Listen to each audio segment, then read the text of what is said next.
Eropa pada waktu itu kebanyakan dikuasai oleh Romawi. Nah, bagaimana caranya supaya orang-orang yang kalau Kaisar Romawi tinggalnya di Roma, terus orang-orang yang tinggal di daerah yang lain, di Korintus misalnya, daerah yang ada ratusan kilo jauhnya dari Romawi, itu mereka bisa sadar kalau mereka itu tetap ada di bawah pemerintahan, di bawah pemimpinan dari Kaisar Romawi. Bagaimana caranya? Kalau zamannya Romawi mungkin agak lebih modern. Mereka mengeluarkan, Kaisar Romawi itu mengeluarkan satu koin mata uang, itu ada cap raja, gambar raja. Nah, itu menjadi gambar, jadi contoh dari Salem dan Demut ini. Kalau di yang lebih kuno lagi, zamannya sebelum Romawi, cara untuk menandakan kalau daerah itu adalah kekuasaan dari raja itu, raja tertentu, maka mereka bikin patung di daerah yang berbeda. Misalnya, di daerah Romawi, di daerah Korintus tadi, yang dikuasai oleh Romawi, oleh Kaisar Agustus, sebut saja begitu, di sana ada patung Kaisar Agustus. Nah, itu menunjukkan kalau ya di daerah itu adalah kekuasaan dari Kaisar Agustus. Nah, maka dari itu, patung di sini, Salem atau Demut, yaitu patung, itu bukan cuma sekedar satu patung pahatan biasa, bukan cuma untuk hiasan memperindah kota, seperti kalau kita lihat di Bali hari ini, banyak patung-patung di perempatan. Pada zaman dulu, fungsi patung itu bukan cuma sekedar untuk mempercantik kota, tapi untuk menunjukkan kalau di sana itu ada kekuasaan dari sang raja itu. Jadi memang bentuknya patung, tapi patung itu memiliki nilai, ya di sana ada kekuasaannya, di sana ada tahtanya, ada kepemilikan dari wilayah tersebut oleh seorang raja itu. Nah, konteks yang lebih mudah untuk kita pahami hari ini, apapun pilihan politik kita, tapi konteks ini bisa kita pakai. Beberapa tahun yang lalu, sekitar tahun lalu, waktu di Solo, itu ada festival makanan haram, festival babi. Kan ada orang yang, ormas-ormas yang protes kan. Mereka bilang, ini nggak boleh, ini harus ditutup. Nah, caranya gimana supaya festival itu aman, bisa tetap berjalan? Wali kota pada waktu itu, yang sekarang jadi wakil presiden, itu memang dia tidak langsung datang, nggak setiap hari datang ke festival itu untuk mengamankan. Tapi dia menitipkan atau memarkir mobilnya, mobil dinasnya. Dan ini kan juga yang terjadi waktu COVID dulu. Ada sekolah yang memaksakan untuk tatap muka, ya Gibran itu juga taruh mobilnya di depan sekolah itu. Jadi itu menunjukkan kalau di sini masih kekuasaannya wali kota loh. Wali kota itu ada loh di sini. Ada kehadiran dari sang wali kota, meskipun itu cuman mobilnya aja. Nah, inilah yang dimaksud dengan Salem dan Demut tadi. Memang benda yang lain, cuman benda itu menunjukkan keberadaan dari sang pemimpin itu sendiri. Merepresentasikan dari sang raja yang ada. Nah, maka ketika dikatakan manusia itu sebagai gambar dan rupa Allah, sebagai likeness atau representasi dari Allah, berarti kita langsung tahu maksudnya di sini. Kenapa kita setelah itu langsung diberi tugas untuk beranak cucu dan penuhi bumi dan kuasai bumi. Itu berarti mau menunjukkan kalau ya nanti dimanapun kita berada, dimanapun manusia berada, di situ adalah wilayah kekuasaan Allah. Maka kita adalah tiap individu, tiap orang, tiap kita itu adalah menunjukkan kekuasaan dari Allah, wakil dari Allah, representatif dari Allah itu sendiri. Nah, inilah sebenarnya dimaksud dengan Salem dan Demut itu. Nah, kalau kita lihat di sini, inilah kenapa kalau saya kutip dari bukunya Pak Tong, Peta dan Teladan Allah, inilah kenapa Pak Tong itu kenapa Allah itu mengatakan jangan buat bagimu patung atau apapun yang menyerupai Allah.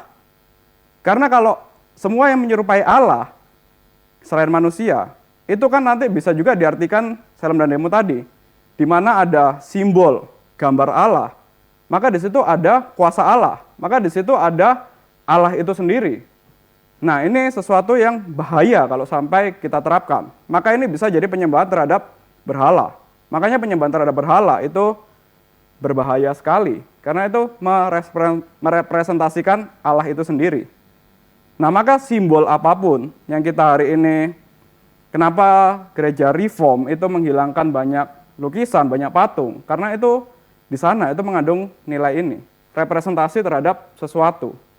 Nah, padahal Allah sudah menunjuk siapa yang jadi representasinya, seperti apa bentuk representasinya.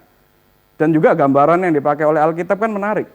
Kalau ciptaan yang lain itu diciptakan dengan firman, kalau untuk manusia itu benar-benar seperti seorang pembuat patung yang membuat dengan sangat tekun, dengan sangat teliti, dari debu dibikin bentuk-bentuknya menjadi gambar dan rupa Allah, menjadi manusia itu.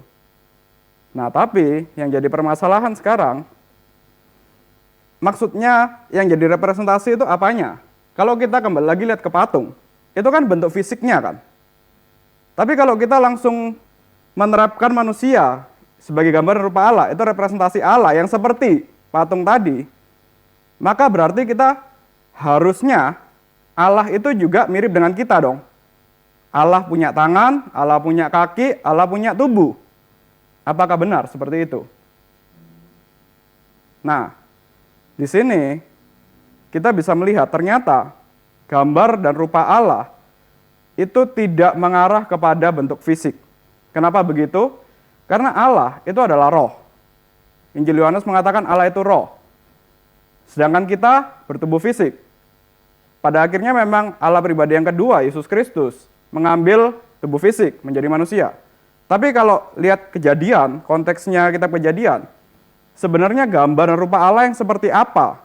Manusia itu diciptakan mirip seperti Allah, itu yang seperti apa? Kalau Allah itu roh, sedangkan kita bertubuh jasmani, ya berarti nggak cocok dong, nggak bisa dong. Lalu apa yang jadi gambar dan rupa Allah? Nah, di sini kita belajar sejarah teologi sedikit lah dari dua teolog.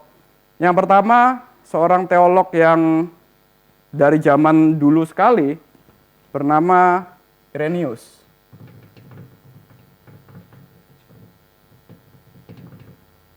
Ini kurang lebih tahun 130 sampai 200 Masehi dia hidupnya. Nah, dia mengatakan manusia itu diciptakan sebagai gambar dan rupa Allah.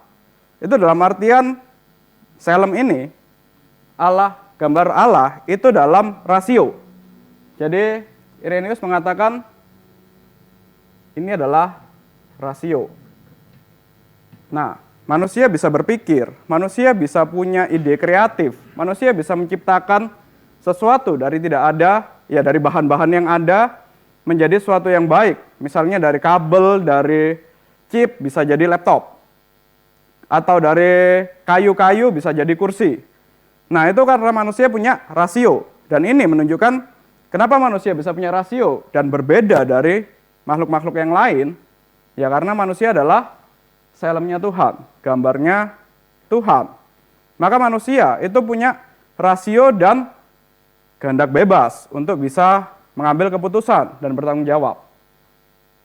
Nah, ini yang disebut dengan Selem. Sedangkan Demut ini disebut sebagai, ya ini pandangan zaman dulu, kita nggak perlu terlalu percaya, karena teologi pada zaman dulu belum terlalu berkembang seperti zaman sekarang. Ini adalah jubah kekudusan. Sudah agak mirip dengan nanti yang kita lihat Calvin mengatakan apa. Cuman yang dimaksud di sini jubah kekudusan itu oleh Roh Kudus.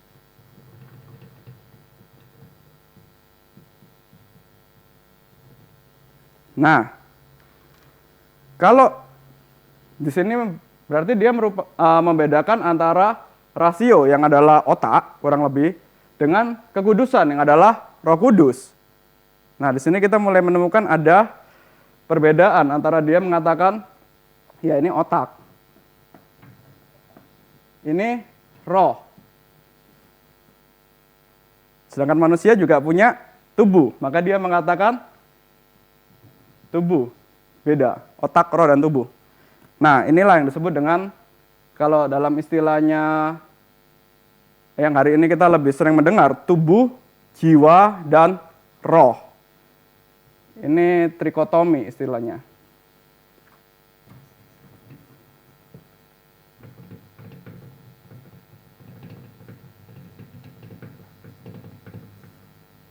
Nah, pada perkembangannya nanti kita akan lihat trikotomi ini tidak benar.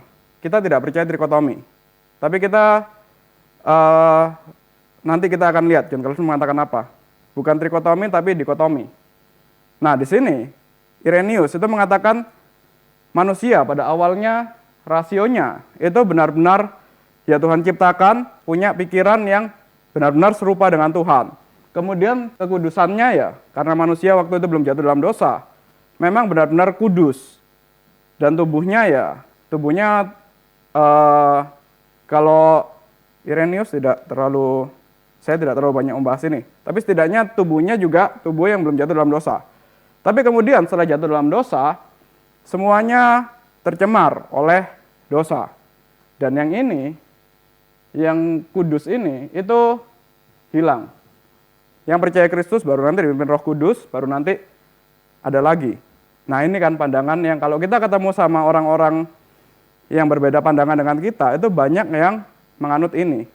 Orang percaya itu cuman tubuh dan jiwa. Nanti begitu dipimpin oleh Roh Kudus, baru tubuh, jiwa, dan roh. Nah sebenarnya ini pandangan yang salah. Kenapa begitu? Karena kalau kita lihat di Alkitab, roh itu bahasa Yunaninya pneuma, sedangkan jiwa itu psyche.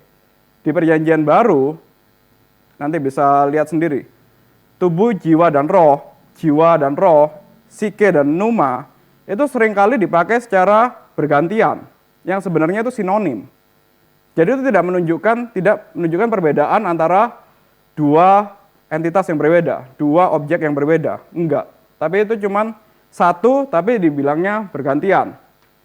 Misalnya, hari ini saya duduk di bangku terdepan. Besok mungkin saya duduk di kursi yang paling belakang. Nah itu kan sebenarnya menunjuk pada ya satu objek yang sama. Cuman kalimatnya beda, bangku dan kursi. Atau banyak yang lain lah contohnya. Itu sebenarnya sinonim.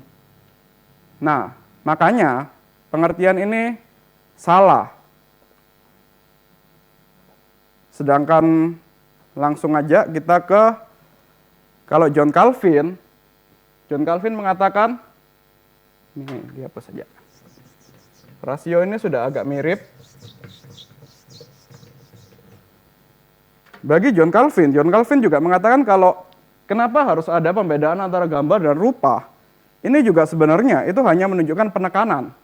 Balik lagi, kalau tadi kita lihat Selem dan Demut, kenapa tadi saya tidak menjelaskan Selem itu apa, Demut itu apa? Karena memang sebenarnya sama. Itu merujuk pada satu objek yang sama, yaitu patung tadi. Maka ketika Allah mengatakan sebagai gambar dan rupa, itu menunjukkan satu penekanan.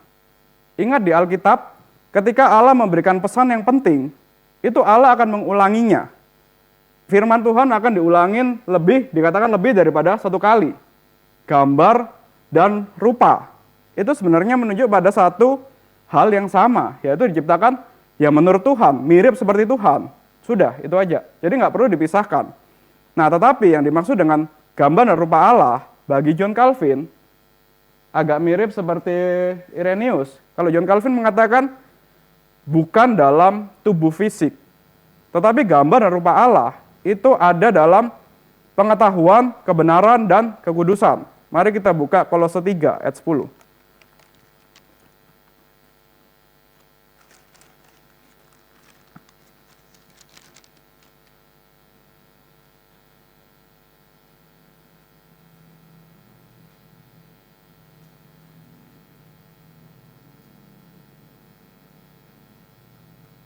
Saya bacakan, yang kukehendaki ialah mengenal Dia dan kuasa kebangkitannya dan persekutuan dalam penderitaannya, di mana aku menjadi serupa dengan Dia dalam kematian.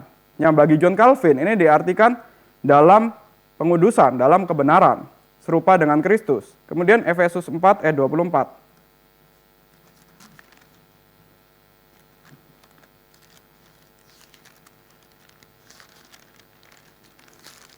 Efesus pasal 4 ayat 24.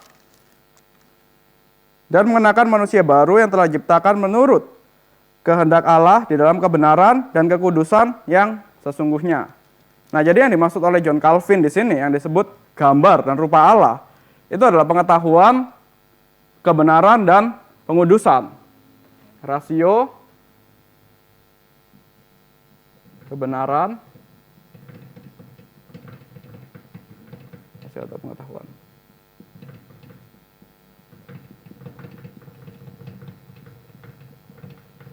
Dan kekudusan. Jadi kembali lagi, kalau kita lihat contoh-contoh manusia dibanding dengan binatang, binatang mana yang punya rasio?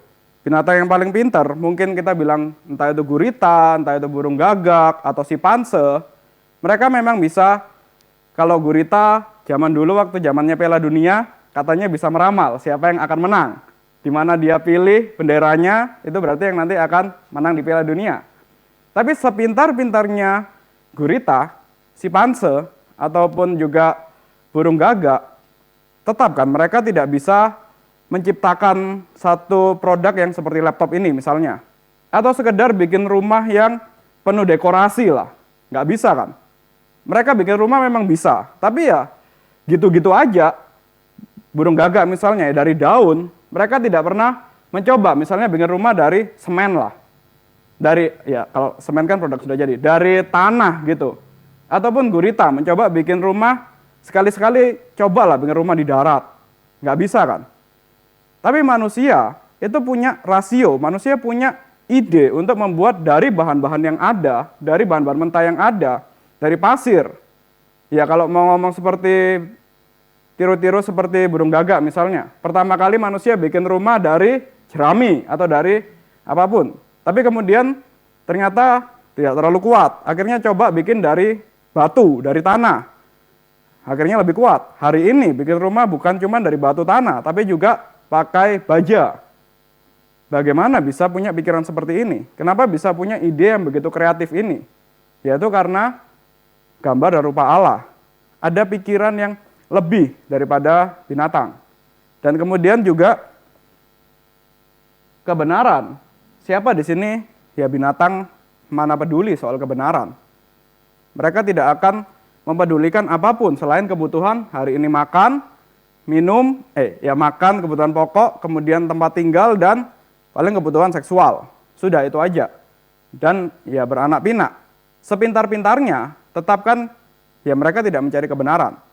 Dan kekudusan ini satu-satunya makhluk yang Tuhan ciptakan untuk ya hidup kudus, untuk mencari Tuhan, hidup berdampingan dengan Tuhan, menjadi wakil Tuhan, itu kan manusia. Contoh yang paling mudah, binatang apa hari ini yang sibuk-sibuk mencari bahan untuk bikin pakaian? Adanya ya mungkin binatang di film kartun, Squidward misalnya, atau Mickey Mouse, ya cuman itu aja. Tapi kenyataannya yang asli, nggak ada kan. Kalau sampai ada binatang pakai baju, simpanse pakai baju, itu kan ya di sirkus, itu memang untuk pertunjukan. Yang makein baju juga manusia. Contoh yang paling gampang. Maka di sini kita bisa lihat ada perbedaan dalam kekudusan. Dan selain itu, kalau ketiganya ini digabung, kita akan melihat ada dignitas, ada nilai yang jauh berbeda dengan binatang. Sebagai contoh, Pak Tong memberikan contoh, saya pernah dengar dari mahasiswa Mandarin. Waktu itu ternyata Pak Tong khotbah pakai bahasa Mandarin. Dia memberikan contoh cukup menarik. Dia bilang, kenapa manusia itu punya dignitas? Contohnya seperti apa manusia punya dignitas dibanding dengan binatang? Kamu kalau punya anjing, kalau kita semua punya anjing, biasanya kalau kita habis cuci tangan, malas untuk pegang anjing, tapi anjing itu minta dilus, apa yang kita lakukan? Kita ngelus pakai kaki kan, kepalanya kita lus-lus pakai kaki.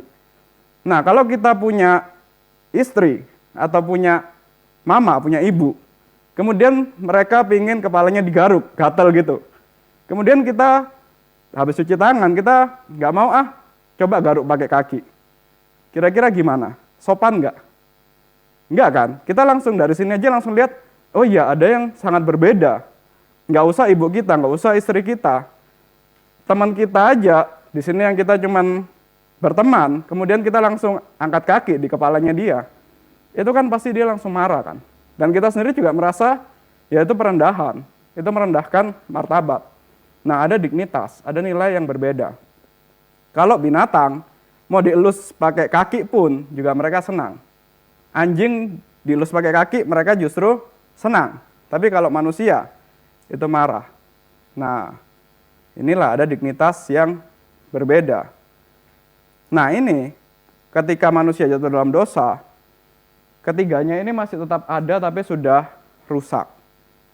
Maka manusia yang jatuh dalam dosa, itu tetap punya rasio, punya pengetahuan, punya kebenaran, kekudusan. Nggak ada manusia yang karena mentang-mentang sangat berdosa, jadi kemana-mana telanjang dengan sengaja. Nah kalau orang ODGJ gimana? Nanti kita akan bahas. Dan yang lainnya, tetap ada perbedaan antara manusia dengan binatang, meskipun jatuh dalam dosa. Dan di sini John Calvin mengatakan, serupa dengan Allah, itu tidak sekedar menguasai bumi. Penguasaan bumi itu sebenarnya hanya tugas, hanya sebagian kecil dari gambar dan rupa Allah. Serupa dengan Allah adalah memancarkan kemuliaan Allah. Jadi kembali lagi ke yang gambar dan rupa Selem dan Demu tadi. Serupa dengan Allah, itu bukan hanya kita menguasai bumi, bukan hanya kita memenuhi bumi, atau bahkan kita yang jadi serupa dengan Allah itu jadi Kristen semua, seperti itu. Enggak. Tapi memancarkan kemuliaan Allah. Dan yang menarik, kalau kita perhatikan, kembali lagi ke Kejadian pasal 1, ketika Allah mengatakan di ayat 26, 27, dan 28, itu Allah mengatakannya kepada berapa persen manusia pada waktu itu? Berapa persen? 100%. Kepada Adam dan Hawa sebagai gambar dan rupa Allah. Maka kita bisa lihat di sini, gambar dan rupa Allah itu sebenarnya adalah untuk semua manusia. Adam dan Hawa, meskipun setelah itu mereka jatuh dalam dosa, dan seluruh keturunannya, bukan hanya umat pilihan, tapi umat non-pilihan pun, itu juga adalah gambar dan rupa Allah. Maka kembali lagi, kita pakai contoh yang tadi misalnya, kita nggak bisa mengatakan mentang-mentang kita ketemu orang India yang kita anggap hidupnya lebih kotor dari kita, yang hidupnya lebih sembarangan dari kita, kemudian kita kenalan, langsung kita sodorkan kaki kita ke kepalanya. Kan tetap orang India yang non-Kristen misalnya, kan tetap mereka juga merasa tersinggung kan. Kenapa bisa mereka merasa tersinggung? Karena mereka juga gambar dan rupa Allah. Meskipun bukan umat pilihan sekalipun, itu adalah gambar dan rupa Allah. Maka sebenarnya tugas semua orang, umat pilihan, non-umat pilihan, itu adalah memancarkan kemuliaan Allah. Yang nanti kita akan lihat di aplikasi, maksudnya apa? Nah, jadi kita bisa lihat gambar dan rupa Allah ini adalah anugerah umum sebenarnya. Anugerah untuk semua orang. Maka bukan berarti kita orang Kristen, kita lebih berasio, kita lebih pintar daripada orang non-Kristen. Atau kita bisa mengatakan, ya saya mau pakai produk, itu untuk produknya orang-orang Kristen aja. Atau nanti juga yang punya perusahaan atau yang bekerja dengan orang-orang dunia mengatakan saya maunya cuma kerja dengan orang Kristen aja. Karena yang gambar rupa Allah itu hanya Kristen aja, nggak bisa. Ternyata semua orang apapun kepercayaannya itu adalah gambar rupa Allah. Dan semua orang apapun status ekonomi, status sosial, rasnya apa, itu adalah gambar dan rupa Allah. Seorang yang berkhotbah di mimbar seperti Pendeta Tama, saya, Kopiter, dan yang lain, dengan mereka yang nyapu jalan, di jalan, itu sama statusnya gambar dan rupa Allah. Maka cara kita memperlakukan orang dengan profesi apapun, itu seharusnya juga sama. Tidak berarti yang berkhotbah di sini itu lebih baik daripada misalnya istri saya yang harus membersihkan kotoran manusia. Dianggap hina, maka orang yang mengerjakan pekerjaan hina itu kelasnya lebih rendah. Nggak bisa gitu. Semua adalah gambar dan rupa Allah. Kemudian pria dan wanita itu juga adalah gambar dan rupa Allah. Nah, mengenai pria dan wanita, kita akan masuk dalam bahasan yang selanjutnya. Jadi sampai di sini, John Calvin mengatakan gambar dan rupa Allah adalah ini semua. Ini hanya manusia yang miliki. Dan semua manusia, bukan hanya umat pilihan saja. Tetapi yang jadi pertanyaan, kalau manusia itu dikatakan sebagai gambar rupa Allah, itu punya rasio kebenaran dan kekudusan. Bagaimana dengan orang ODGJ? Atau orang yang berkebutuhan khusus lah. Kalau tadi kita mengatakan tubuh itu kan mungkin gampang, bisa mengatakan orang yang pincang, orang yang nggak punya tangan atau apapun itu masih gambar dan rupa Allah, karena tubuh fisiknya, bukan tubuh fisiknya menunjukkan gambar dan rupa Allah, tapi dia masih bisa berpikir secara rasional, benar, dan kudus. Tapi orang ODGJ, orang ya kebutuhan khusus lah.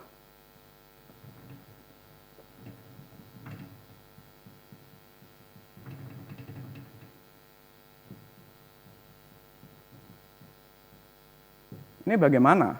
Kan mereka berarti rasionya, ya mungkin Bu Vera dan rekan-rekan pernah pelayanan di tempatnya orang ODGJ. Mungkin menemukan ada orang-orang yang memang kalau ODGJ-nya nggak terlalu parah masih bisa ada rasionya. Tapi kalau yang sudah parah kan, ya mungkin untuk berpikir rasio juga sudah susah sekali.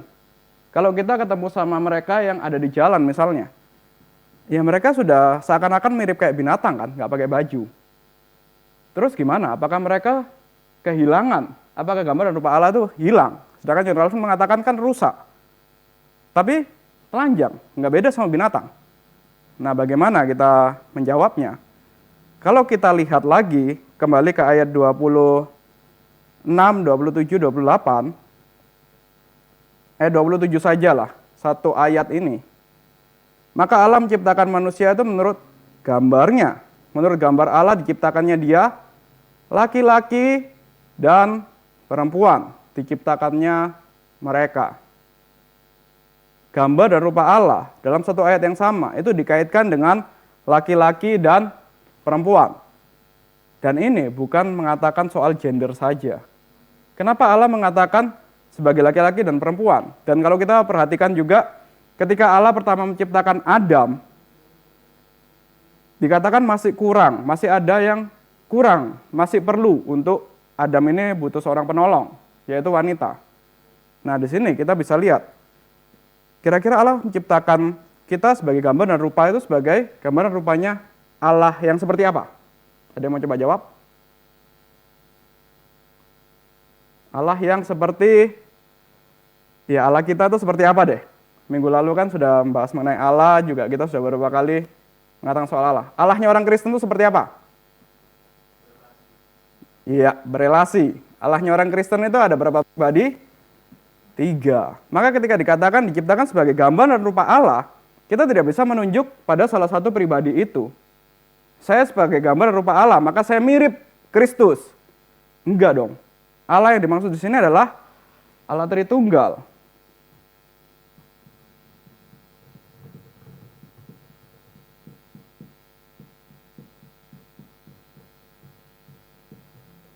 Maka di sini terlepas dari kita beberapa orang memang sangat benci terhadap teolog ini, tapi kalau kita pelajarin memang ada yang bisa kita lihat lah, ini termasuk teolog yang baik dalam mengembangkan teologinya, tapi kita harus hati-hati.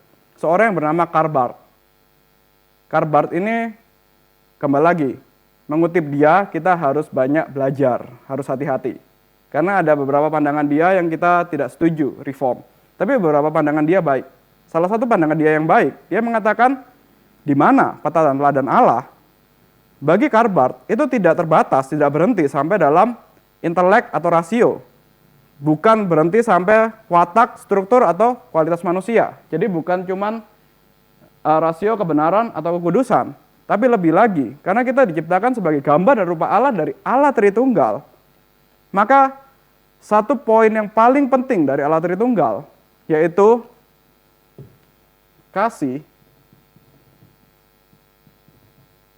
relasi, kesatuan, dan banyak ada ordo, ada perbedaan. Inilah yang jadi ciri khas dari gambar dan rupa Allah. Di sini Karl Barth itu mengatakan gambar dan rupa Allah itu justru terjadi, justru ditunjukkan pada perjumpaan manusia dan manusia, pria dan wanita, Adam dan Hawa. Ada kesejajaran, ada relasi yang saling mengasihi, ada relasi yang saling menghargai. Disinilah yang disebut sebagai gambar dan rupa Allah. Karena kita adalah gambar dan rupa Allah dari Allah Tritunggal, maka selalu ada relasi aku dan kamu. Dan itulah juga kenapa Allah itu menciptakan manusia selain sebagai pria dan wanita untuk saling berdampingan. Allah sendiri juga hadir di sana, berbicara langsung, berfirman langsung kepada manusia. Karena inilah kita diciptakan berelasi, masuk dalam relasi seperti Allah Tritunggal.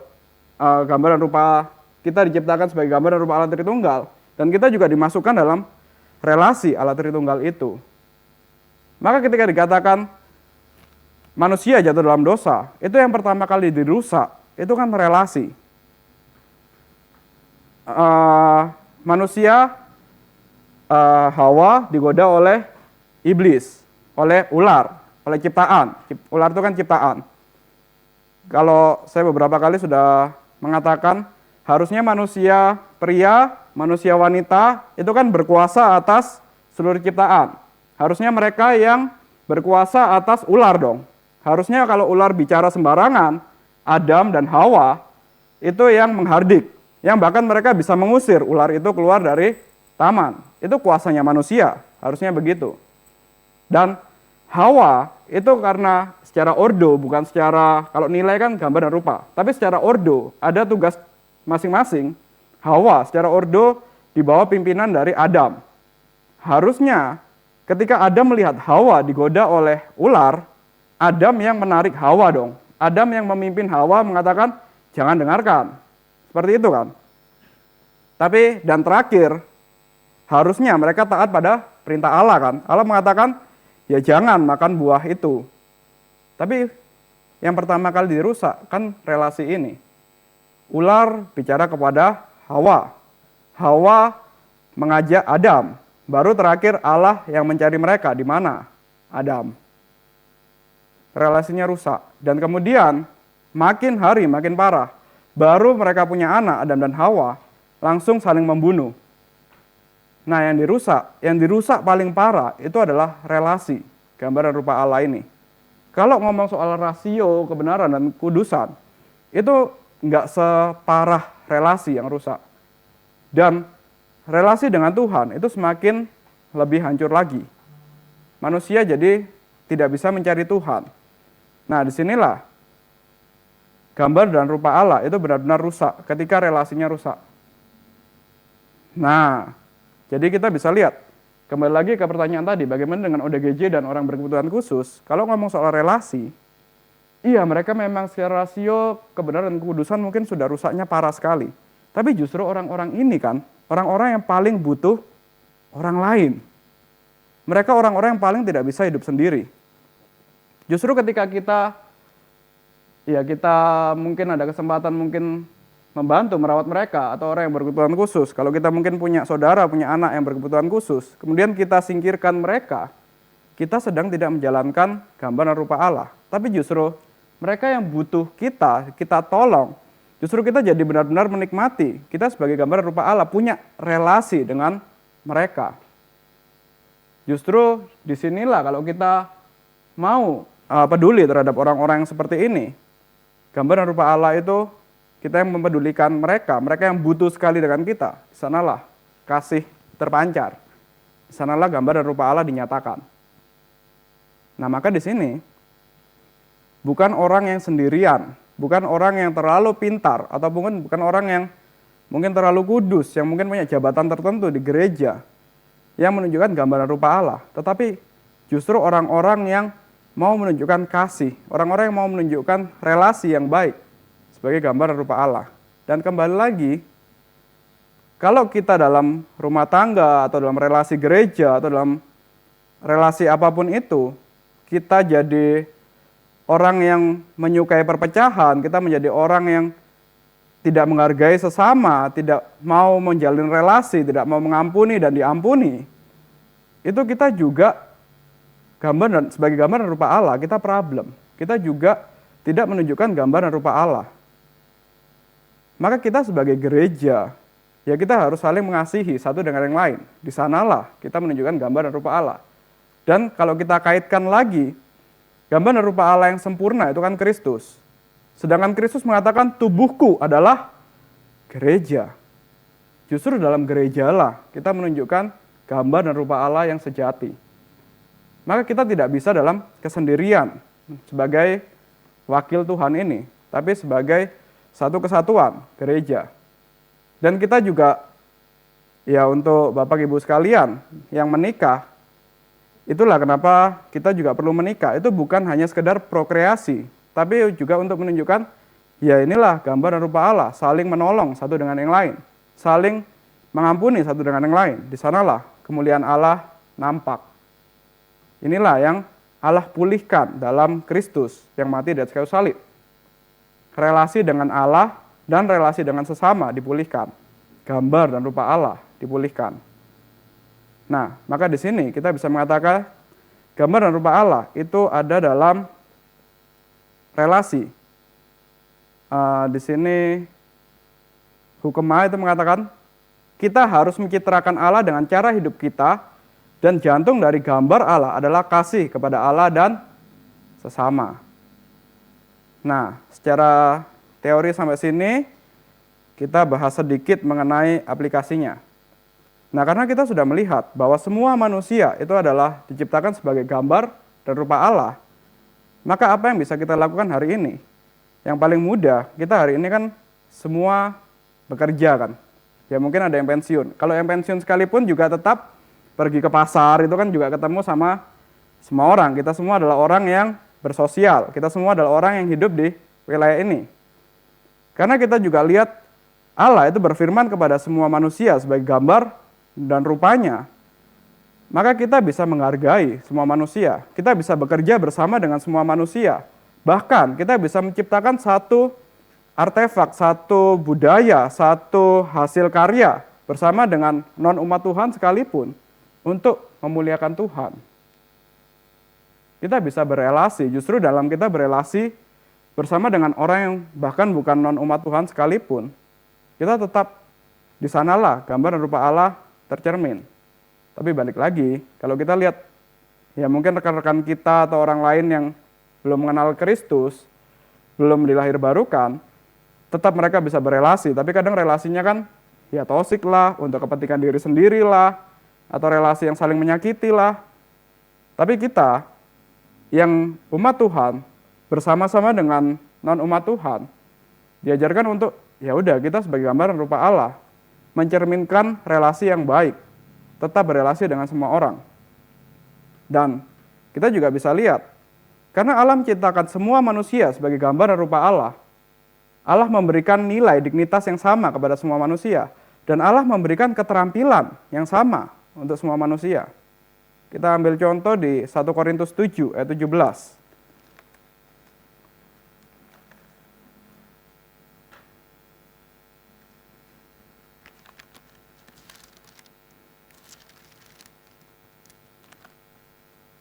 1 Korintus 7 ayat 17, selanjutnya hendaklah tiap-tiap orang tetap hidup seperti yang ditentukan Tuhan baginya, dan dalam keadaan seperti waktu ia dipanggil. Inilah ketetapan yang diberikan kepada semua jemaat. Di sini Paulus mengatakan semua jemaat, tapi saya mengutip dari Tim Keller, dia mengatakan ini menunjukkan bahwa sebenarnya bukan hanya sekedar semua jemaat, tapi semua orang itu Allah beri talenta masing-masing, keterampilan masing-masing. Sebagai gambar dan rupa Allah yang punya rasio, sebagai gambar dan rupa Allah yang punya kemampuan tertentu. Di khotbah hari Minggu kemarin yang Pak Tama atau Bu Gris ya yang bilang keturunannya Kain Lamek itu, keturunannya Kain itu kan keturunan yang baik, bisa menciptakan banyak kemajuan teknologi pada waktu itu. Ya, di WA ya. Oh ya, bisa menciptakan banyak teknologi pada waktu itu. Padahal mereka non umat Tuhan. Tapi mereka juga gambar dan rupa Allah. Allah memberikan kepada mereka keterampilan kerja yang baik. Yang akhirnya hasil karya mereka juga dipakai juga oleh keturunan ya yang jadi keturunan umat pilihan. Nah, dari sini kita bisa lihat ternyata Tuhan memberikan kepada semua manusia itu panggilan untuk bekerja, panggilan untuk berkarya di bidang masing-masing, panggilan untuk melakukan mandat budaya, itu untuk semua manusia. Maka kita bisa bekerja bersama dengan semua manusia. Kita bisa selain menghargai, kita juga bisa bahu-membahu untuk membangun satu nilai yang baik, yang memancarkan kemuliaan Allah. Dan kalau kita lihat contoh yang lain di Yesaya 28, 24 sampai 29, kita nggak perlu baca. Seluruh manusia itu diajar oleh Allah. Makanya kita bisa lihat sekarang, kenapa sekolahan itu bukan cuma untuk orang Kristen. Kenapa Tuhan nggak kasih kepada orang Kristen pendidikan yang berbeda daripada orang non-Kristen. Ternyata sama aja semuanya juga dapat pendidikan yang sama aja semuanya juga pintar, bahkan ada kalanya orang non-Kristen lebih pintar. Stephen Hawking misalnya, Steve Jobs misalnya, atau siapapun, kok bisa lebih pintar? Nah itu kita juga bisa lihat, ini pun adalah ya anugerah Tuhan, sebagai gambaran rupa Tuhan. Tuhan yang juga ajar mereka, Tuhan yang juga didik mereka. Maka di sini kita bisa melihat, kalau Allah memberikan anugerah, kebijaksanaan, gambar dan rupa Allah kepada semua manusia, Allah memberikan kebijaksanaan, talenta, keindahan, dan keterampilan menurut anugerahnya kepada semua manusia, maka Allah juga sebenarnya memberikan kepercayaan untuk mereka mengerjakan mandat budaya. Karenanya kita sebagai orang Kristen yang mengetahui akan anugerah umum ini, kita percaya bahwa kita bisa hidup secara bersama-sama dengan mereka. Kita tidak bisa hidup sendirian. Dari sini kita bisa belajar, mungkin yang punya perusahaan ataupun nanti yang akan bekerja dengan orang-orang yang lain, dengan orang-orang dunia, kita nggak bisa secara sempit mengatakan, saya hanya mau bekerja dengan orang Kristen aja. Saya nggak mau cari pegawai yang non-Kristen. Atau lebih sempit lagi, saya pernah dengar di salah satu cabang itu mengatakan, ya baru bikin startup, mengatakan pokoknya pegawai yang mau daftar di saya itu harus reform. Hasilnya justru nggak baik. Perusahaan itu nggak bisa maju. Ya mungkin karena sama-sama reform, jadi diskusinya bukan diskusi, itu perusahaan teknologi. Bukan diskusi soal AI atau soal apa, tapi diskusinya soal buffing gitu kali. Ya mana bisa menciptakan produk kalau kayak gitu. Akhirnya mereka, ya terakhir saya dengar, ada buka lowongan, ada 2 orang, benar-benar kejadian, satu reform daftar, yang satu non-Kristen, tapi secara kompetensinya lebih kompeten yang non-Kristen. Akhirnya mereka mau nggak mau, ya udahlah terima yang ini, karena ini lebih bisa bekerja. Nah itu nggak masalah, itu bisa. Justru kalau kita cari yang reform aja, yang Kristen aja, mentang-mentang kita adalah umat pilihan, harus bekerja sama dengan umat pilihan aja. Ya pertama kita sebagai gambar rupa Allah, sebagai terang dan garam, itu tidak akan bisa terpancar kan di dunia. Tapi kalau kita bisa berelasi dengan orang-orang yang berbeda dengan kita, seperti Allah Tritunggal, itu berbeda masing-masing. Allah Bapa dengan ya gambarannya menciptakan segala sesuatu, Allah Roh Kudus yang tampaknya tidak terlihat, diam tapi memimpin, dan Yesus Kristus yang mengambil tubuh fisik, kan berbeda kan. Kalau kita carinya yang kembar aja, kembali lagi, itu tidak menggambarkan gambaran rupa Allah. Kalau individualis kan tadi udah jelas, itu tidak menunjukkan gambaran rupa Allah. Kalau cari yang mirip-mirip aja, itu juga tidak menggambarkan gambaran rupa Allah. Tetapi justru ketika berelasi dengan orang yang berbeda, kita belajar untuk rendah hati juga, belajar untuk berelasi, di sanalah kita menunjukkan gambaran rupa Allah. Nah di sini bedanya kalau orang yang tidak Kristen, mereka akan, Tuhan tetap pakai, tapi mereka tidak sadar kalau Tuhan pakai. Sedangkan kita sadar, ya kita memang bekerja untuk kemuliaan Tuhan. Ya saya ambil contoh dari istri saya sebenarnya ceritanya. Beberapa waktu yang lalu itu ada seorang dokter yang sangat baik, yang memang sudah usianya senja. Itu dia dipanggil Tuhan di Siloam. Dokter ini non-Kristen. Waktu saya tanya, kenapa sih kok di Siloam? Dan dia dokter yang tua, kemudian perawatannya pakai BPJS lagi. Harusnya kan dia yang sudah kerja di rumah sakit itu selama berapa waktu kan ada fasilitas kan. Tapi ternyata dia nggak mau, dia pakai BPJS. Dia harusnya sudah bisa dirawat di rumah sakit yang baik. Tapi waktu sebelum dia hilang kesadaran, dia kasih pesan ke keluarganya, saya mau dirawat di Siloam aja. Tujuannya buat apa?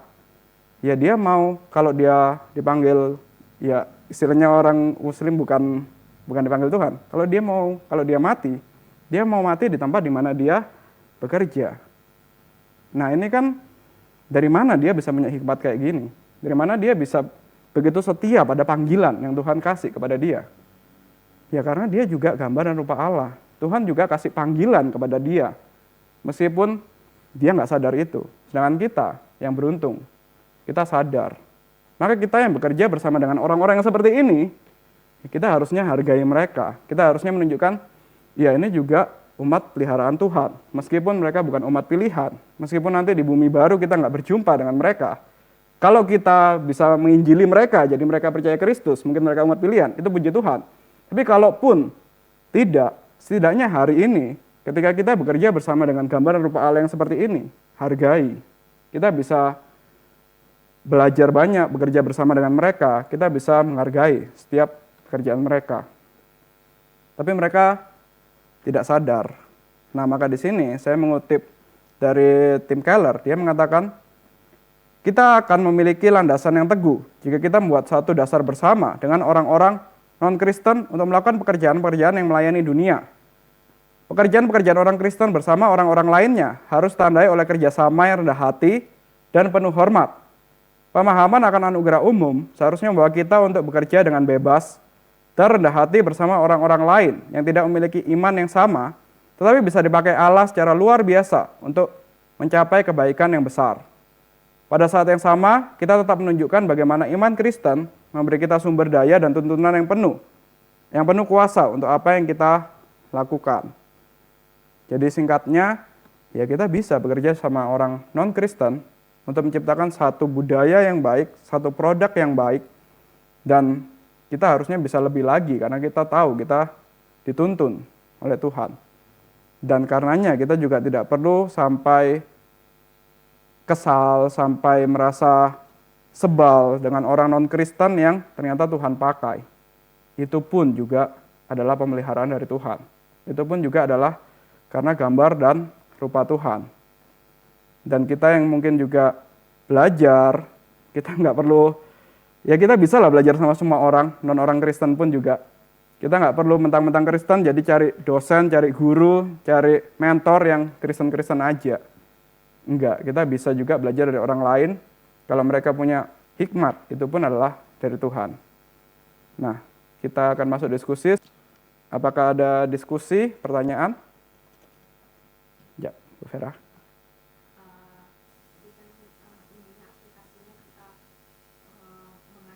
Semua manusia ya, ternyata mereka itu juga adalah gambar dan rupa Allah. Nah, ini kan kita punya anak aja yang nggak sesuai dengan standar kita tuh, mengasihi dia tuh sulit ya. Yeah. Kesel banget gitu kalau udah nggak patuh gitu ya. Terus juga ya banyak lah gitu, ini yang dekat kita aja lingkaran. Terus bagaimana kita juga bersikap kepada kayak penjahat yang pedofil gitu, yang manusia-manusia sundal yang ngerusak orang gitu ya. Terus kayak Stalin gitu, Hitler gitu, pembunuh yang kejam gitu.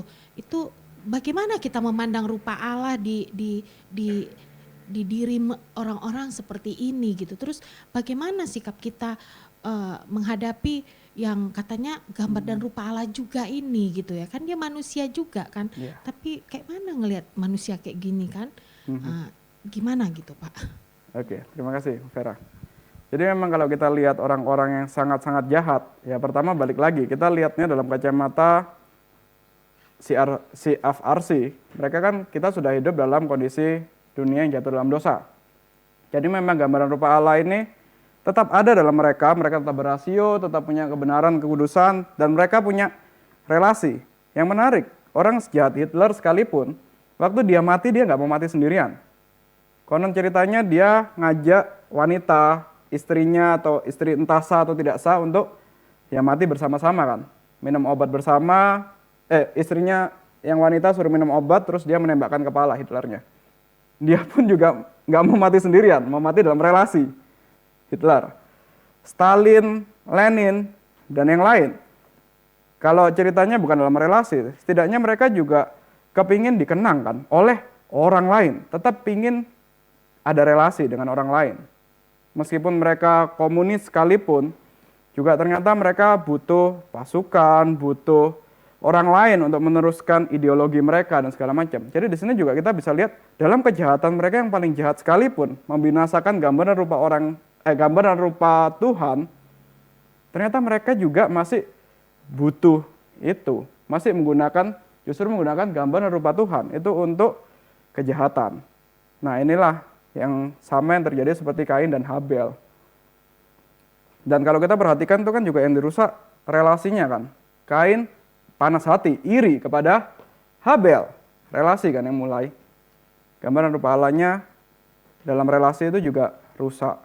Nah, jadi kita tetap bisa lihat, ya meskipun mereka sangat bejat sekalipun, mereka adalah gambar dan rupa Allah. Dan relasi Allah Tritunggal, memang Allah Tritunggal ini kan kudus sempurna kan. Relasi yang paling nampak adalah kasih.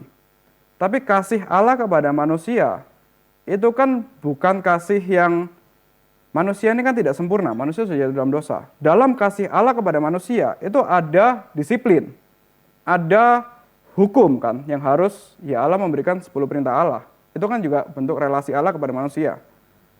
Nah, maka ketika kita lihat orang-orang yang jahat itu dihukum oleh pengadilan, dihukum oleh orang lain yang dalam bentuk pengadilan itu, nah di sana juga gambar dan rupa Allah kan juga ya ditegakkan. Oh, ada contohnya. Ketika Yesus Kristus mengambil dosa kita, di sana kan murka Allah juga ditimpakan kepada Kristus kan. Tetap dalam relasi Allah Tritunggal ternyata ada momen di mana ketika Kristus, satu momen itu aja, ketika Kristus ambil dosa kita, Allah melihat murka yang harusnya untuk manusia ditimpakan pada Kristus. Maka ketika kita lihat ada hukuman yang ditimpakan kepada orang yang jahat, orang yang berdosa, ya di sana juga ada relasi kan, relasi Allah. Di sana juga ada gambar dan rupa Allah dalam penegakan keadilan. Itu. Jadi kita lihatnya penegakan keadilannya, bukan kalau orang jahatnya ya itu sudah memang rusak. Nah, karenanya kalau kita, ya terima kasih Bu Vera tanya itu, jadi saya ingat ada satu poin yang saya lupa. Ketika saya mempersiapkan khotbah hari Minggu beberapa waktu yang lalu dari kitab Ibrani, saya dengar, ya kasih bocoran dikit lah bagaimana cara saya mempersiapkan. Saya dengar khotbah dari Pak Tong. Pak Tong kan khotbahnya itu yang eksposisi Ibrani ada di YouTube. Bisa buka lah, bisa lihat. Pak Tong itu mengatakan, siapa kita manusia yang Allah percayakan untuk mendidik, membesarkan, merawat gambar dan rupanya. Nah, ini memang bukan tanggung jawab yang mudah. Tapi juga kita ketika menemukan anak yang bandel sekalipun, anak yang memang kesannya kayak menyebalkan sekali, kita memang perlu memberikan hukuman, keadilan. Tapi juga kita nggak perlu sampai terlalu bengis, karena kita tahu, ya kita ini sedang mendidik gambar dan rupa Allah. Tetap dalam relasi kita juga ya perlu mengarahkan gambar dan rupa Allah ini dalam panggilan yang sesuai Allah yang percayakan. Memang ya mungkin memang misterius, tapi kita arahkan kepada Tuhan dengan firman Tuhan. Ya saya sendiri kan juga menjelang akan punya anak itu juga ada kesan kayak, wow kok bisa ya, waktu dengar jantungnya janin aja rasanya kayak, kok bisa ya manusia dipercayakan gambar dan rupa Allah untuk membesarkan, untuk mendidik. Itu memang tugas yang gak gampang. Tapi ya itu kita perlu hikmat Tuhan. Itu Bu Vera. Terima kasih. Ada lagi? Pak Ginting. Kita tadi kan itu ada 3 ya, gambar dan rupa Allah. Kalau menurut John Calvin itu adalah rasio pengetahuan, kebenaran, dan kekudusan. Pada waktu manusia belum jatuh di dalam dosa itu kan masih sempurna semua, sesuai dengan ciptaan ya, belum jatuh di dalam dosa. Tapi sesudah jatuh di dalam dosa, ada yang rusak kan, sehingga kita relasi dengan Allah itu kan terputus kan. Nah, kita tidak bisa lagi mengerti bagaimana hidup sesuai dengan kehendak Tuhan kan. ada orang-orang tertentu, orang pilihan secara pribadi sebelum bangsa Israel, sebelum Abraham dipanggil ya. Seperti siapa? Nuh ya. Ada perjanjian kan, dia menghancurkan manusia, tinggal 8 orang. Nuh, istri dan 3 anak dan istrinya. Ada perjanjian bahwa dia berjanji tidak akan menghancurkan dunia lagi. Dia ada tanda pelangi ya. Baru nanti kita lihat itu Abraham dipanggil. Sesudah itu Musa memimpin bangsa itu keluar dari tanah Mesir. Ada Taurat diberikan kepada Musa yang menyatakan manusia itu bahwa sudah berdosa. Sebelumnya kan nggak ada, semua barbar kan. Tidak ada orang mengenal dosa. Hukum Taurat lah yang mengatakan kepada manusia itu ada dosa, ada pelanggaran di hadapan Tuhan. Pertanyaan saya sekarang ini kan dari ketiga ini, kan pada waktu Adam dan Hawa itu memakan buah, relasi itu hilang, itu kemuliaan Allah kan tidak ada lagi di dalam kita.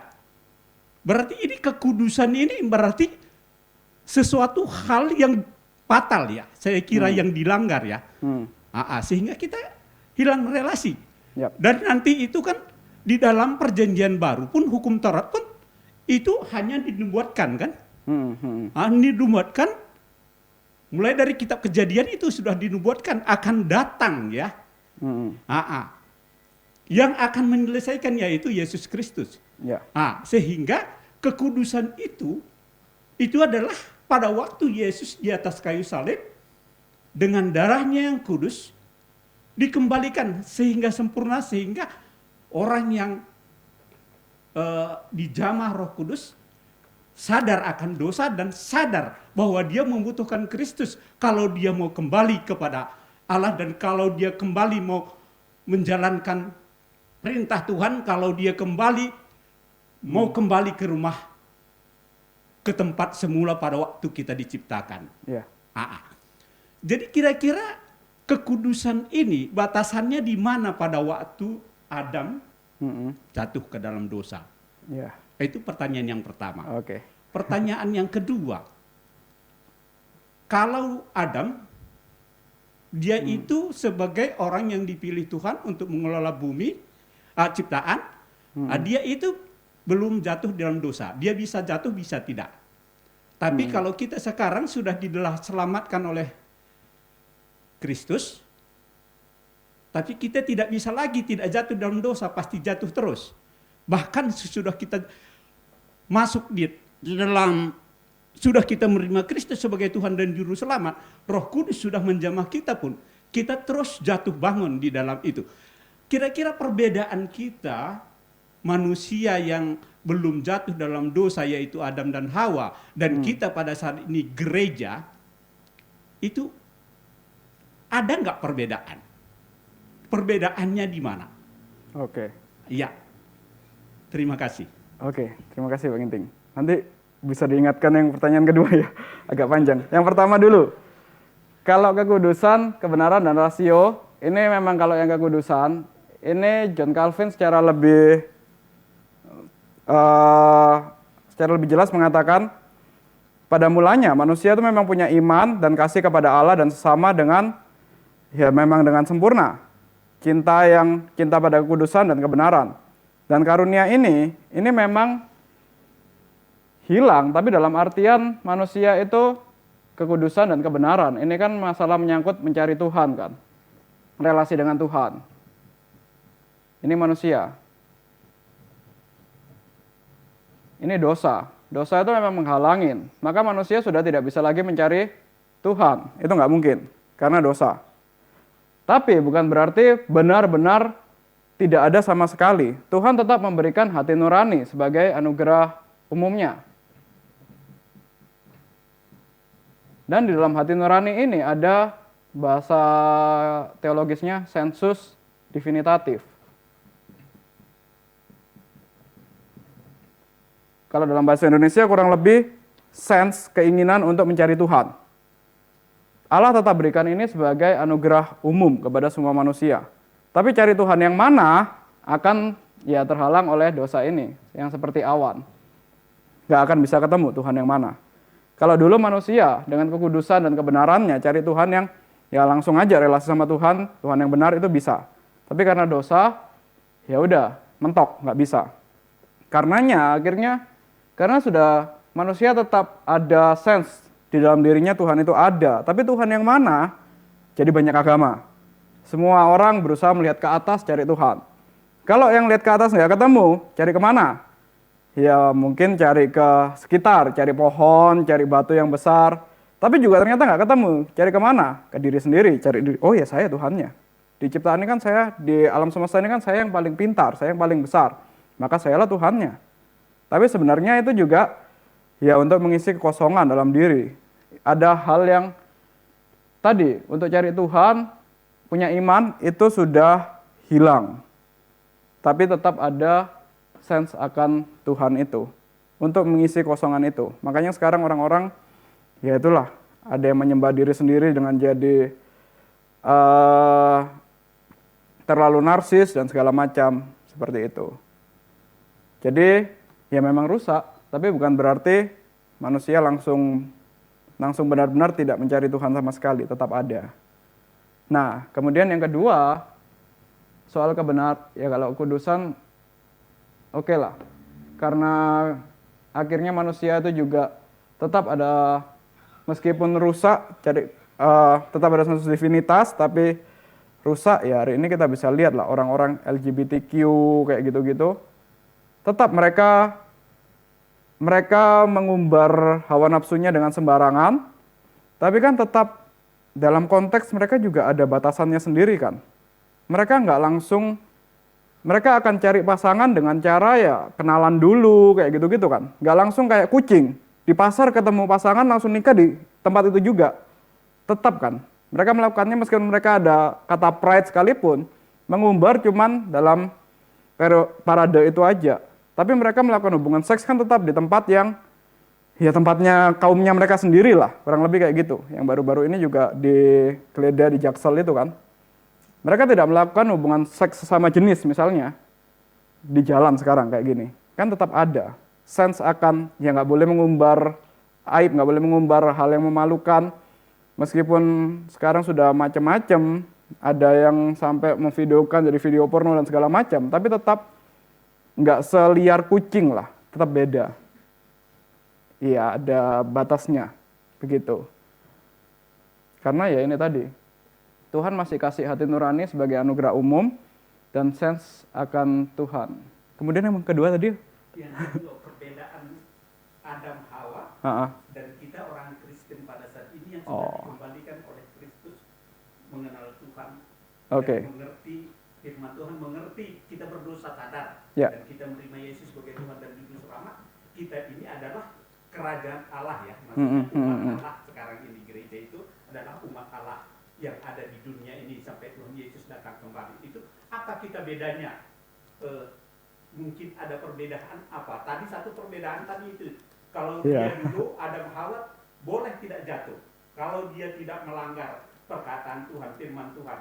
Kita tidak boleh, walaupun kita sudah terima Yesus sebagai Tuhan dan Juru Selamat, Roh Kudus sudah diam di dalam hati kita, kita sudah diangkat sebagai anak-anak Allah, tapi kita jatuh bangun terus di dalam dosa begitu.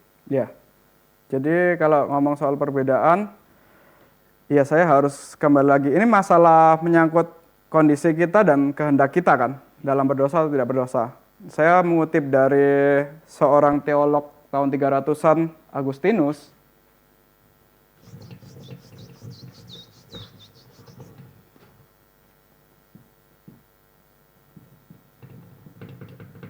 Ya, kita pakai bahasa Latin sedikit lah. Ini ada dua kata sih sebenarnya. Posse, pecare. Posse itu dapat, pecare itu dosa ya. Posse pecare, posse non pecare. Ini, ya sama lah, posse non. Ini kondisi Jadi bisa tidak bisa berdosa, bisa tidak berdosa. Ini Adam sebelum before fall, sebelum kejatuhan. Ya C lah, waktu creation. Kemudian waktu fall, setelah kejatuhan, itu non posse non pecare. Tidak bisa tidak berdosa. Bahasa Indonesia aja lah, sok-sok bahasa gitu. Tidak bisa tidak berdosa.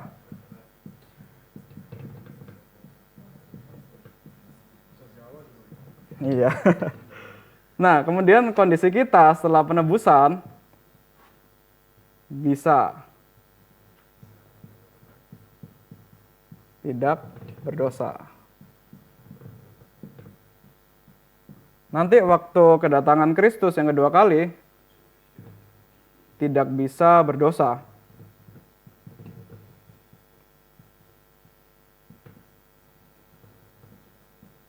Nah, jadi kalau tanya perbedaannya kita dan Adam, Adam ini memang dulu diciptakan, ya ini bahasa Indonesia juga deh. Bisa tidak berdosa, bisa berdosa, bisa tidak berdosa.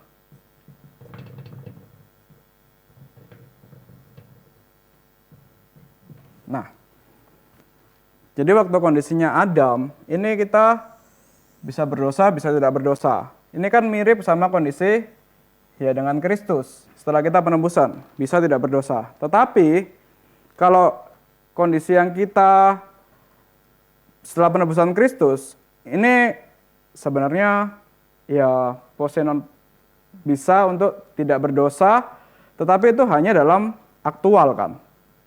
Memang dalam dosa aktual kita tetap bisa jatuh, bisa berdosa. Setelah kita menerima Kristus, sudah jadi orang percaya sekalipun ternyata ya jatuh lagi di dosa yang sama secara aktualnya. Tapi kalau ngomong secara status kita di hadapan Tuhan, itu kita tetap kudus. Nah, ini masalah kehendak aja. Kehendaknya kita itu jadi dipulihkan, bisa tidak berdosa. Harusnya kan kita orang berdosa itu ya keinginannya terus berdosa kan, tidak bisa tidak berdosa. Tapi setelah dipulihkan oleh Kristus, kita jadi agak mirip dengan kondisinya Adam.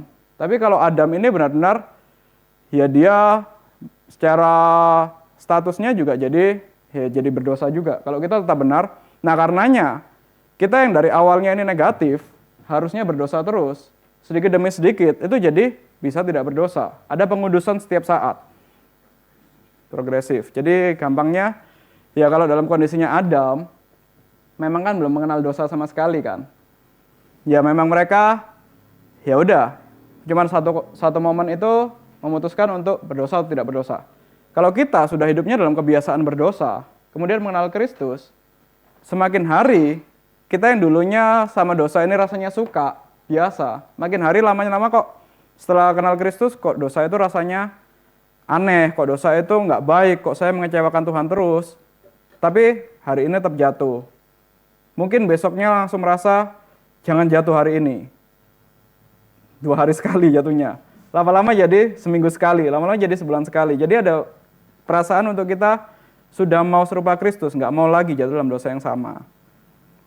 Itu. Jadi sudah benar-benar benci, benar-benar enggan terhadap dosa. Ada pengudusan yang terus-menerus.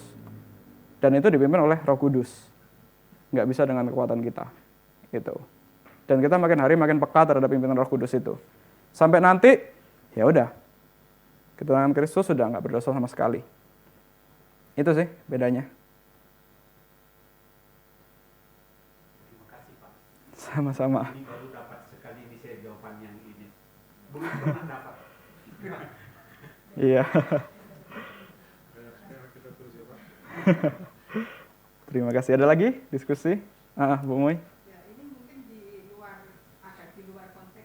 Saya mau tanya apa sih itu roh, kan tadi Roh Kudus ya? Oh ya. Nah, apakah ada beda Roh Kudus dengan Roh Yesus? Enggak, itu cuman sama lagi. Itu sinonim lah. Sinonim, tapi Sinonim. kalau sinonim kok di dalam Kisah Para Rasul 16 ayat 6 sama ayat 7 ditulisnya berbeda gitu. Coba kita lihat. Saya Kisah Para Rasul 16 ayat 6 sama ayat 7. ayat 6 dan ayat 7. Mereka melintasi tanah Frigia dan tanah Galilea. Karena Roh Kudus mencegah mereka untuk memberitakan Injil di Asia. Dan setibanya di Misia mereka mencoba masuk ke Bitinia, tetapi Roh Yesus tidak mengizinkan mereka. Ya sebenarnya kan kalau kita seperti tadi, misalnya saya mengatakan, minggu ini saya duduk di bangku yang terdepan, minggu depan saya duduk di kursi yang di belakang. Nah itu kan cuman, ya kalau kita bilang Allah Tritunggal, ketika mengatakan soal roh, itu umumnya kita akan ngomong itu merujuk pada Roh Kudus. Tapi ketika kita mengatakan Yesus Kristus, kita ya tahu itu pribadi kedua Allah Tritunggal. Dan ketika kita mengatakan Allah Pencipta, yang ada di pikiran kita kan secara sadar atau nggak sadar langsung merujuk ya itu Allah Bapa, kayak gitu kan. Nah tapi kalau kita menyebut Allah Tritunggal itu dalam sebutan salah satu aja, tapi merujuk kepada yaitu Allah, kan juga sebenarnya nggak terlalu masalah. Kecuali kalau kita ngomong soal ya mereka itu beda secara entitas, beda secara pribadi memang kita tahu berbeda. Tapi kalau kita sama-sama ngomong, ya ini roh dari Tuhan. Tuhan yang mana? Roh Kudus atau Roh Yesus? Itu sebenarnya merujuk pada ya satu yang sama. Satu yang sama. Cuman memang cenderungnya kita ya itulah agak suka membedakan antara Roh Kudus, kadang Alkitab juga mengatakan cuman roh aja. Tapi ya itu sebenarnya merujuk pada, kalau roh itu kurang lebih pada yaitu Roh Kudus, yang tugasnya Roh Kudus kan juga menunjuk kepada Tuhan Yesus kan. Nah, ya kalau mau yang lebih kayak misalnya waktu Paulus di jalan kemudian dia dikatakan berjumpa dengan Kristus kan. Tapi tubuh Kristus yang bangkit itu kan harusnya masih tetap ada di surga kan. Terus kenapa dia bisa mendengar suara itu? Ya itu juga adalah karya Roh Kudus. Tetapi dikatakan itu suara Kristus kan. Nah, ya saya juga kalau membahas perjamuan kudus kan juga seperti itu. Kita enggak secara jasmani ngelihat tubuh Kristus, kita lihatnya dari roti dan anggur. Tapi kita dibawa ke hadapan Kristus. Kristus hadir di dalam perjamuan kudus itu. Gimana caranya? Ya Roh Kudus. Nah itu Roh Kudus yang merujuk kepada Kristus. Itu sih. Jadi ya ini masalah penggunaan kata lah. Kalau seandainya ini dibilang Allah Tritunggal melarang mereka, nggak ada masalah kan? Gitu. Itu sih. Jadi ya kalau mengatakan roh itu cenderungnya memang mengarah kepada Roh Kudus. Roh Kudus yang merujuk kepada Kristus. Itu.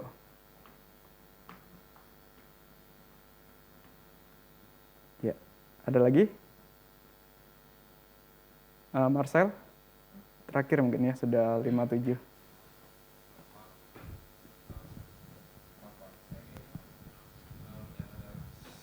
Sedikit kontradiksi, cuman mungkin karena saya ada yang belum paham ya. Dari awal tadi soal gambar dan rupa itu seperti koin dan seperti patung ya. Oh iya, Salam dan Nemo. Seakan-akan manusia yang dibuat dari debu itu seperti Tuhan lagi membangun patungnya sendiri gitu. Cuman ya, gambaran itu. Saya pengen pertanyaan saya yang pertama tuh waktu Tuhan Yesus datang ke dunia itu apa Tuhan Yesus itu bisa dibilang juga sebagai gambar dan rupa Allah Tritunggal gitu ketika datang ke dunia gitu, supaya kita melihat inilah representasi Allah yang benar gitu. Karena kalau dari yang disebut John Calvin itu mutlak, misalnya gambar dan rupa itu seperti rasio kebenaran dan kekudusan, saya rasa misalnya terlepas dari yang bagian relasi tadi, itu kan berbeda ya sumbernya. Maksudnya satu dari John Calvin, satu dari Karl Barth gitu ya. Sedangkan John Calvin nggak nyebut soal relasi gitu, dia hanya fokus ke tiga hal yang kalau menurut saya maksudnya agak mustahil lah buat manusia gitu. Masalah punya kebenaran, pengetahuan dan kekudusan kan hanya sempurna di Tuhan Yesus gitu. Dan ketika Tuhan datang, seperti manusia melihat ke atas gitu ya, melihat ke Tuhan, tapi dihalangi dosa, sehingga Tuhan Yesus datang supaya kita bisa setidaknya melihat bayangan ketika Tuhan itu ada di bawah garis dosa itu, terus sekarang udah kembali lagi ke atas, sehingga kita cuma bisa ngeliat bayangan dari gambar dan rupa itu gitu. Oh. Jadi maksudnya apa, dari pertanyaan pertama tadi tuh teori saya tadi ke situ gitu. Dan pertanyaan yang kedua, apakah gambar dan rupa ini juga bisa dibilang seperti bapa yang bapa dan anak gitu. Artinya anak ini juga memiliki gambar dan rupa bapaknya gitu. Apakah itu juga merupakan contoh? Soalnya Tuhan Yesus pernah marah gitu ke yang di Yohanes 8 ayat 44 ya kalau nggak salah. Soal mereka bilang bapaknya adalah Abraham. Tapi tidak gitu, bapak kalian itu iblis. Jadi seakan-akan kayak Tuhan tuh ingin bilang ke manusia kalau kalian tuh representasinya iblis gitu, bukan Allah. Ya. Itu sih. Terima kasih, Marcel. Nah, disinilah kenapa kita begitu bersyukur Yesus Kristus berinkarnasi. Rahasia inkarnasi yang terbesar itu salah satunya ya ini. Pencipta yang adalah patronnya itu, dia dengan begitu mengosongkan dirinya, jadi dia mengambil rupa dalam, ya rupa ini kalau kita bahasa Indonesia agak susah sih ya, ngomong rupa itu kan mirip. Tapi sebenarnya dia mengambil benar-benar wujud dari ciptaannya. Dia benar-benar menjadi manusia. Jadi dia ya sama seperti kita, dia yang seharusnya itu adalah patronnya, yang seharusnya ya Allah sendiri. Dia begitu merendahkan dirinya sampai jadi ciptaan. Nah, tetapi kalau kembali lagi ke John Calvin, dia itu kondisinya Yesus Kristus lebih agak mirip kayak Adam tapi lebih baik. Makanya dikatakan Adam yang kedua. Yesus Kristus ketika dilahirkan tidak berdosa. Maka gambaran rupa Allahnya ini memang kalau tadi ada kalimat gambaran rupa Allah yang sejati, memang iya. Yang tidak berdosa sama sekali, yang ininya semuanya tidak tercemar oleh dosa. Nah, tapi itu kan kalau tadi bilang kemudian setelah itu Tuhan Yesus naik ke surga, berarti cuman kasih contoh sementara, kurang lebih kayak gitu ya.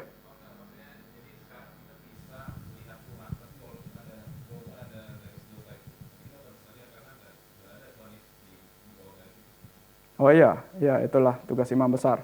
Nah, yang menarik ketika Tuhan Yesus naik ke surga, dia kan bukan naik ke surga begitu saja, tapi dia juga memberikan kebenarannya kepada kita kan, kekudusannya kepada kita kan. Dan dosa kita ditanggung oleh Kristus ketika mati di atas kayu salib. Nah, berarti sebenarnya sedikit demi sedikit ini semua itu kita diarahkan untuk serupa dengan Kristus.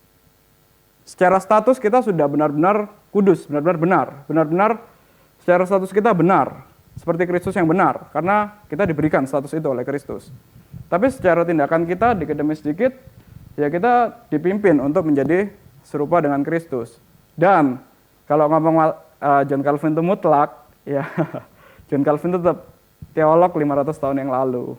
Tetap ada hal-hal yang kita bisa pelajarin, kelebihan dan kekurangannya. Memang John Calvin ini, ya saya juga minta maaf, sepertinya saya juga agak kurang mengajarkan soal kekudusan dan kebenaran. Ini kan sebenarnya juga John Calvin tidak mengatakan tidak ada kaitannya dengan relasi. Kebenaran dan kekudusan ini sangat terkait dengan relasi dengan Tuhan. Jadi tetap John Calvin juga ada penekanan relasi. Cuman relasi yang lebih vertikal. Dan juga karena relasi vertikal itu maka bisa mengasihi sesama manusia.